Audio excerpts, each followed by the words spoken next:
Julho de 2025 foi um mês que deixou lições claras para quem lidera a segurança, risco e continuidade dos negócios, sem sensacionalismo. Meu objetivo aqui é explicar de forma direta o que aconteceu, por que aconteceu, quem esteve por trás desses problemas e quem foi atingido, e qual foi o impacto, e, principalmente, o que fazer agora. Para reduzir a superfície de ataque, medidas precisam ser feitas. No fim, eu deixo um checklist rápido para você aplicar hoje mesmo. Fique comigo até o final, porque a atividade cibernética não descansa nunca, e esse vídeo é para você.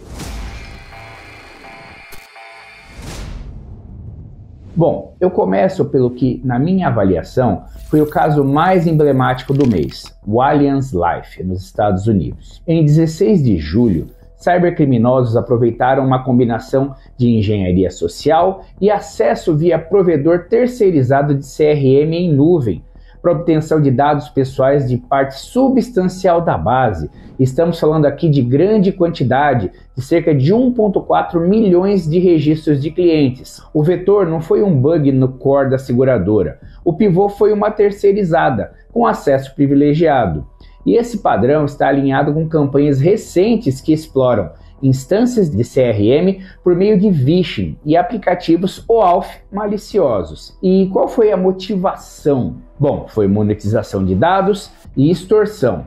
O impacto para as vítimas foi o risco elevado de phishing direcionado, também conhecido como spear phishing, também o roubo de identidade e fraudes financeiras subsequentes. E diante de um caso como esse, as minhas recomendações de segurança são as seguintes: endurecer ou hardenizar a segurança com múltiplo fator de autenticação resistente a phishing, também conhecido como FIDO2, revisar e restringir escopos OAuth e apps conectados ao CRM, também aplicar EDR, mais CASB, mais DLP, para flagrar exportações massivas e treinar também os times de atendimento e parceiros para detectar phishing.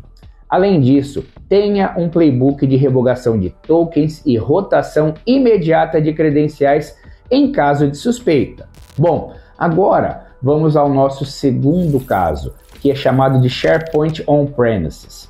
Em 20 e 22 de julho, a CISA adicionou variantes críticas ao catálogo KEV, confirmando exploração ativa de falhas que permitem execução de código e bypass de autenticação, o que é um prato cheio para Web Shells, também para movimentação lateral e persistência. E aqui, o agente de ameaça pode variar. Ele pode ir desde grupos cibernéticos oportunistas até grupos Estado-nação, usando o SharePoint como um trampolim para redes internas. E se você ainda tem o SharePoint exposto ou mal configurado, mal segmentado, trate isso como um incidente em andamento e não como um simples Patch Tuesday atrasado. Nesse caso, a minha recomendação de ação imediata é aplique os patches de julho, rotacione chaves, revise logs do IIS e de OLS, que é o do SharePoint, casse os indicadores de comprometimento ou IOCs que são publicados e valide que não há persistência. E se houver dúvida, trate seu ambiente como comprometido até que se prove o contrário. Bom, agora, nosso próximo assunto recai sobre o setor de luxo.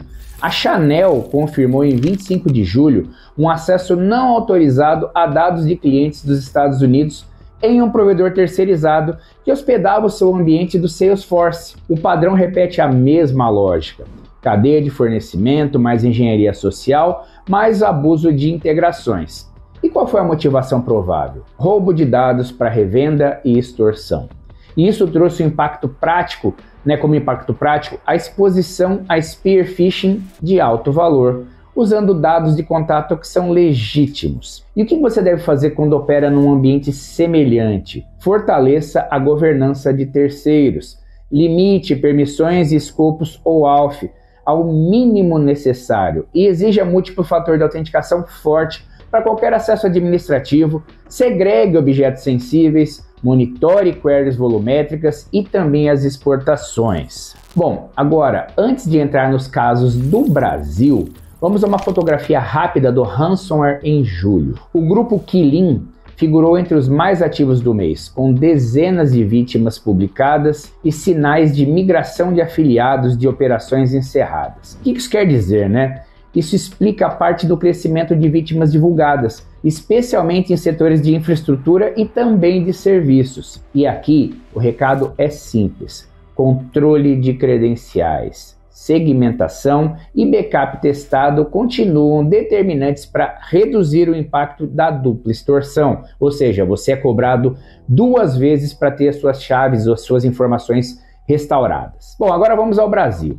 O primeiro caso é o ataque à CIM Software, que foi divulgado no dia 2 de julho.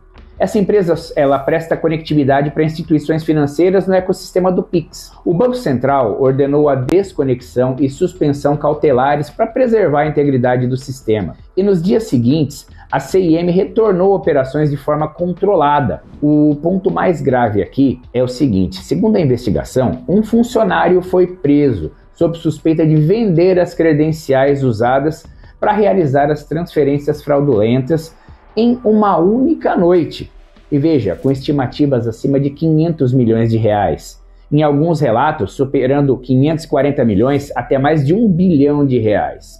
E notem a dinâmica: insider, mais credenciais vazadas, mais automação transacional. E quem foi o alvo? Instituições financeiras conectadas ao sistema. Clientes finais não foram debitados diretamente nesse episódio, mas paira essa dúvida, né, na cabeça das pessoas. E o que fazer se você atua numa instituição financeira em posições de cibersegurança? Bom, invista em PAN com segregação por fluxos críticos, múltiplo fator de autenticação forte, inclusive para contas de serviço, modelos de detecção de anomalias em transações PIX, limites dinâmicos, georreferência, análise de comportamento, tudo isso ajuda. E acordos de kill switch com o regulador para respostas coordenadas em minutos. E o segundo caso brasileiro é em escala histórico. Foi o vazamento de chaves PIX via Sisbajude, que é o sistema do CNJ que integra com o Banco Central com acessos indevidos entre 20 e 21 de julho. O Banco Central confirmou a exposição de 46 milhões de chaves vinculadas a 11 milhões de pessoas. E segundo o CNJ, o acesso ocorreu por captura criminosa de credenciais de usuários. Nesse caso, não houve vazamento de senhas, saldos ou extratos, mas assim, o que vazou foram os dados cadastrais completos, como nome, CPF, instituição, agência, conta, chave e status. Tudo isso foi exposto. E o risco principal agora é a fraude de identidade e phishing hiperpersonalizado, e isso em grande escala. Minhas recomendações nesse momento são notificar os titulares afetados com instruções objetivas de higiene antifraude. Também apertar e fortalecer os controles de integrações, colocando privilégio mínimo, auditoria contínua, múltiplo fator de autenticação obrigatório, listas de IPs permitidos, entre outras atividades. E ativar o monitoramento de aberturas de conta e alterações suspeitas vinculadas às chaves expostas. E para a gente fechar, vamos a 3 mensagens táticas que se repetem nesses casos. Primeiro, os terceiros ou terceirizados são parte do seu perímetro. Isso significa inventário vivo de integrações, revisão periódica de aplicativos OAuth, políticas de múltiplo fator de autenticação resistente a phishing e também a DLP para bloquear a exfiltração, especialmente em CRM ou Service Desk. O segundo ponto é o legado on-premises exposto. Ele precisa de um plano de redução de superfície de ataque.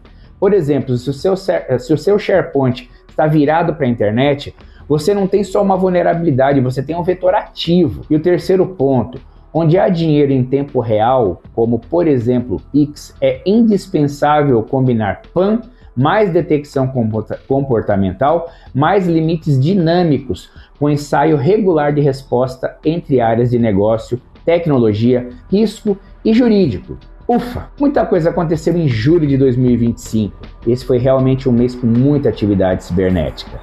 Eu vou ficando por aqui. Siga a CScyber em seus canais digitais e lembre-se, a segurança cibernética não pode ficar para amanhã. Ela tem que ser tratada com prioridade todos os dias.